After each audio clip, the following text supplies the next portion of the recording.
Hey guys, we are studying about the neoplastic disorder of the WBC, or we can say the cancers of WBC origin, which is leukemia. So what is leukemia? So leukemia is a neoplastic proliferation of WBC, and there are various kind of leukemia. Let's see leukemia. It is acute leukemia and chronic leukemia.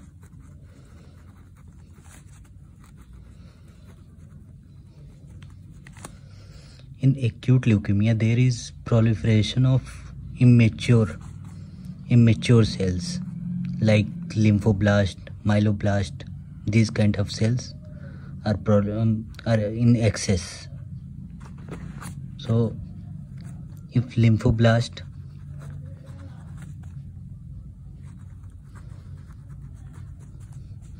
is in excess, it is known as ALL, and L here stand for lymphoblast.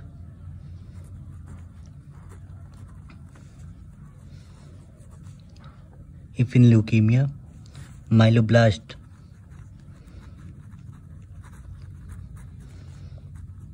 is in excess, it is known as AML, which is the two kind of acute leukemia: ALL, acute lymphoblastic leukemia; AML, acute myeloblastic leukemia. And what kind of cells are present here? Lymphoblastic cell, lymphoblast and myeloblast respectively, which is immature cells.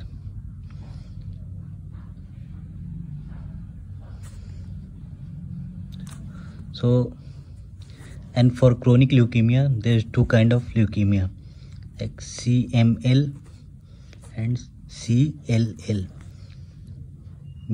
We will discuss about it later in the next videos. First, we will see here our acute lymphoblastic leukemia, which is our main topic for today. ALL. What happens in the ALL? Basically, there is excessive proliferation of lymphoblast here, which occupies the normal cells of the bone marrow, and because of this, there is excessive proliferation of lymphoblast, which inhibit the process of hematopoiesis.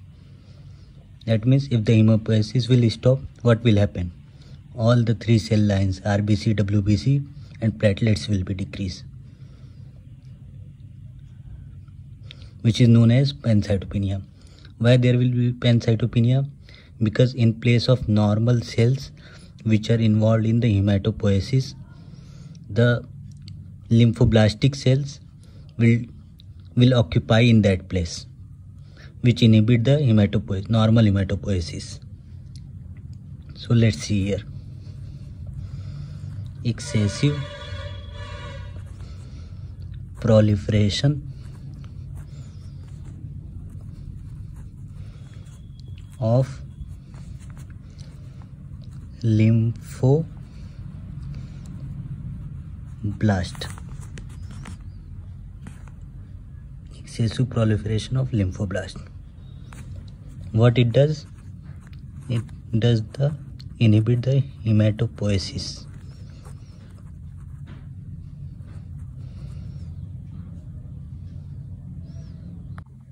So now we know the hematopoiesis will stop because of excessive proliferation of lymphoblast. Excessive proliferation of lymphoblast here. So what will happen? RBC will decrease, which causes the features like fatigue, anemia features like fatigue, and WBC decrease, which causes fever and repeated infections. Platelets decrease,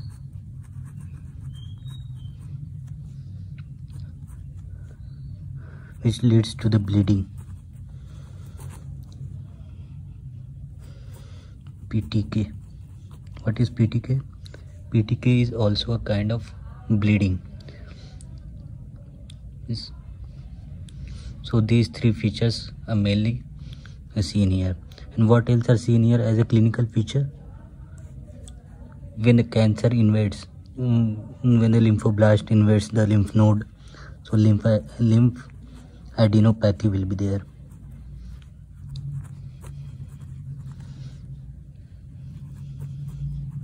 Sorry guys if my spelling is not good. Lymphadenopathy will be there, and hepatosplenomegaly. What is hepatosplenomegaly? Because of the lymphoblastic infiltration, there will be increase in size of the spleen, which is known as splenomegaly.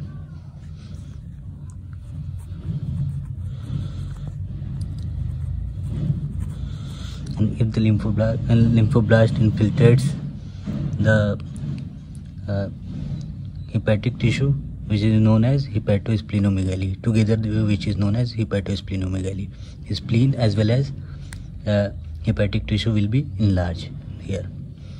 And what next clinical feature is seen here?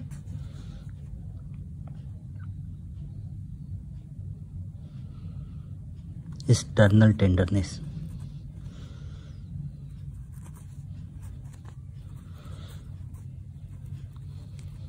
So patient complains about, "Hey doc, I have a pain behind my sternum, retrosternal pain, which is feature of ALL." What kind of feature are seen here? Pancytopenia, hepatosplenomegaly, lymphadenopathy, sternal tenderness. So we should remember these points.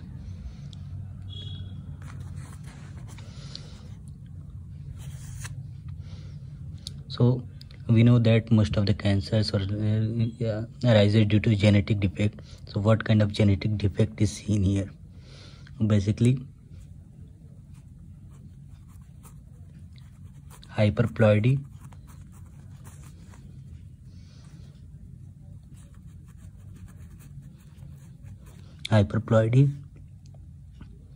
translocation 1221,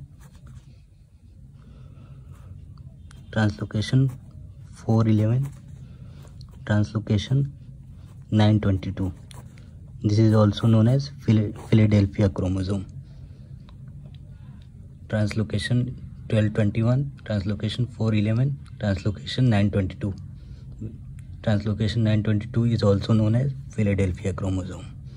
This kind of genetic defect is seen here. And also there is trisomy 4710. 4710 chromosome. So this kind of genetic defect is seen here, which gives rise to the ALL. So we should know about the how much lymphoblast in the peripheral bone marrow we should suspect about leukemia, acute leukemia. According to WHO, if the lymphoblast is greater than 20% in the bone marrow, then we can say that it is acute leukemia.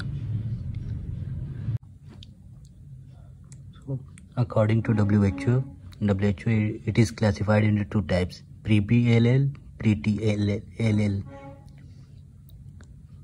So pre-B-ALL, mainly bone marrow is involved. As the name suggests, B for bone marrow. And pre-T-ALL, mainly thymus is involved. In pre-B-ALL, the peak is seen at the age of 3 years, while in pre-T-ALL, the peak is seen at the age of puberty. So at the age of 3 years, at the age of puberty.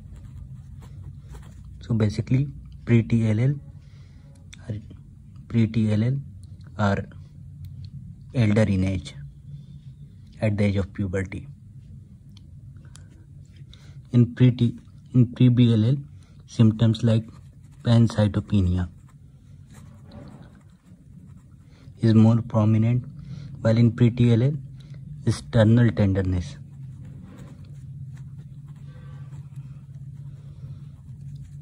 is more prominent. Sternal tenderness in pre-TLL, pancytopenia in BLL, pre-BLL.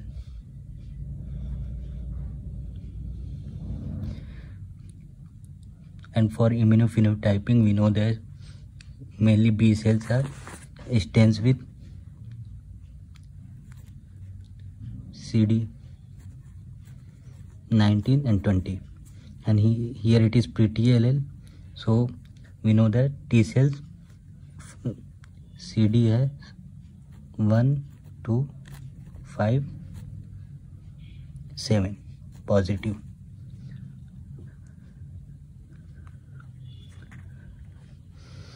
Now we will see about the diagnosis. How we will diagnose whether it is ALL, CML or what. So for diagnosis, we see the biopsy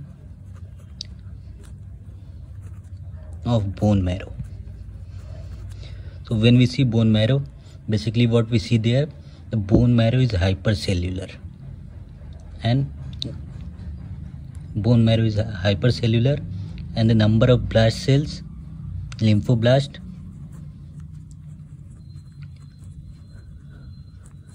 is greater than 20%, and bone marrow is hypercellular.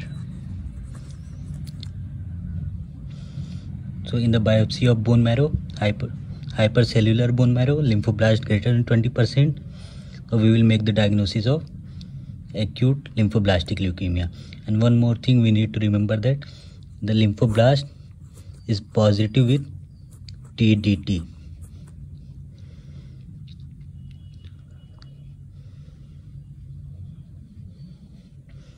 Now we will see about the prognostication of the patient.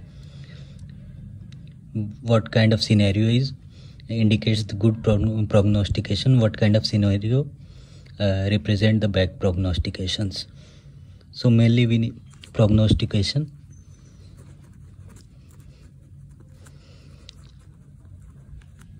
So basically we learn here what is indicator of bad prognosis.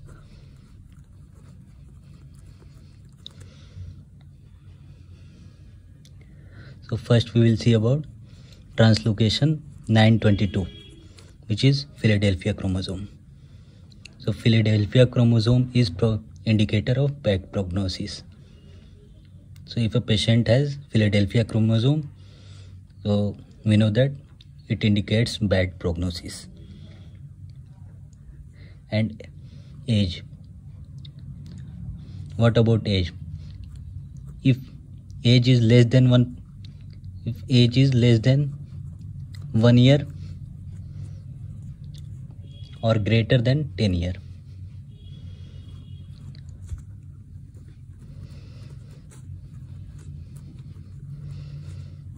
Then the prognosis is bad. First, Philadelphia chromosome, then either less than 1 year or greater than 10 years is indicator of bad prognosis.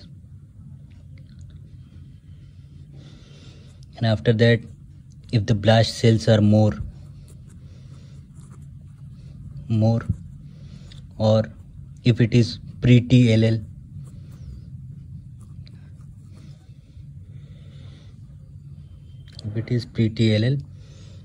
then the prognostication will be bad. Thank you. Please like my video, subscribe and share, of course. Few days later I will upload about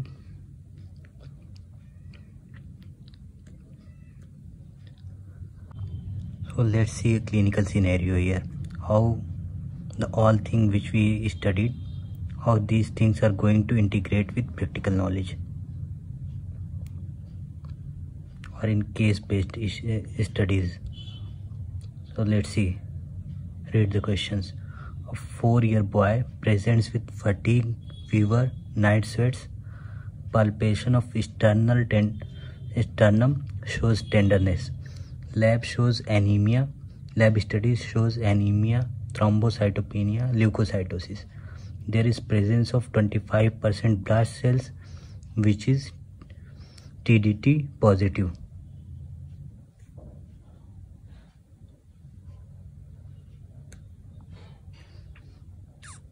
So what kind of diagnosis you will make? So see here, patient is experiencing fatigue, which could be due to low RBC, fever, which could be due to low WBC, palpation of sternal tenderness, sternum shows tenderness, and lab studies shows anemia, thrombocytopenia, low platelets, leukocytosis, and lab studies shows there is presence of blast cells, which is TDT positive. So let's remember. The clinical feature like pancytopenia,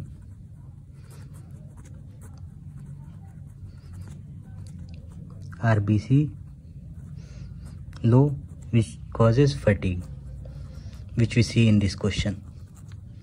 The patient has fatigue. WBC low,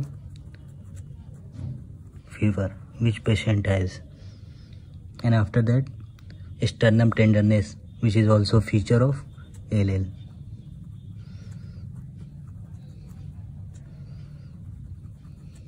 And after that, what we see? The bone marrow. We see there is blast. According to WHO, if the number of blast cells is greater than 20%, we can make the diagnosis of acute leukemia. So here blast cells is 20%. And which leukemia is this? Is it ALL or AML? ALL or AML? How would you know that? We already talked about, if it is ALL, that will stand for TDT positive. So here in this question, it is standing with the TDT positive. So the answer will be ALL. What if it stands with, if it is AML? So it would stand with the MPO, myeloperoxidase. But here it is standing with TDT positive, so it will be ALL. Answer.